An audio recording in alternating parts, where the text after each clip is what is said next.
สบายดียินดีต้อนรับเข้าสู่รายการเรียนภาษาอังกฤษกับตุ้ยและมานี่รายการที่สอนให้ท่านรู้จักสำนวนภาษาอังกฤษที่ชาวอเมริกันมักเว้านำกันสบายดีมานี่สบายดีตุ้ยมื้อนี้พวกเราจะมาเรียนสำนวนหยัง Today what idiom do you have for us The idiom that we are going to talk about today is to hit my stride Hit my stride สำนวนนี้ค่อยบ่เคยได้ยินมาก่อน What does it mean มานี่ To hit my stride means to be confident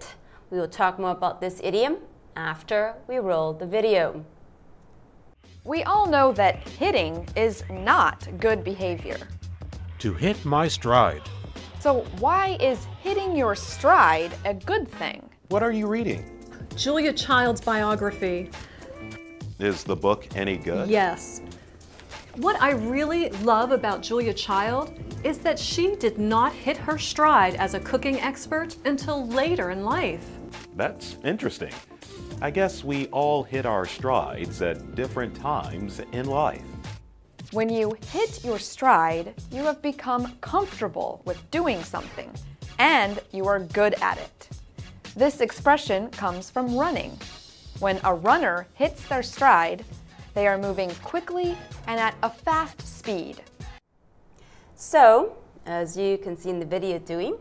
Hitting my stride is when I start to do something with more confidence, competency, and with greater certainty. ขอบใจมานี่ท่านผู้ชมสำนวน hit my stride หมายถึงเวลาที่ท่านเริ่มเฮ็ดบางอย่างด้วยความมั่นใจขึ้นมีความสามารถและมีความแน่นอนหลาย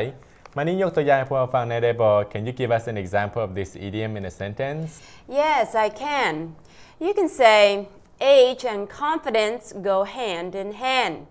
In my 20s, I cared too much of people's opinion of me. Now, that's not so much the case. I didn't hit my stride until my early 30s. ค่อยดีใจนำเด้อที่ได้ยินแนวนั้นมานี่ That's great to hear. มีสำนวนอื่นที่คล้ายคือกันบ่ Is there another idiom similar to this one? Yes, there is. You can say, I'm happy to tell you that life is so much more fulfilling when you march to the beat of your own drum. March to the beat of your own drum หมายถึงการเฮ็ดสิ่งต่างๆโดยบ่พึ่งพาไผขอบใจมานี่ ขอบใจตุ้ยมาตรฐานมาเฮานี่รายการของพวกเราก็ได้หมดลงแล้วพบกันใหม่ในครั้งต่อไปสบายดี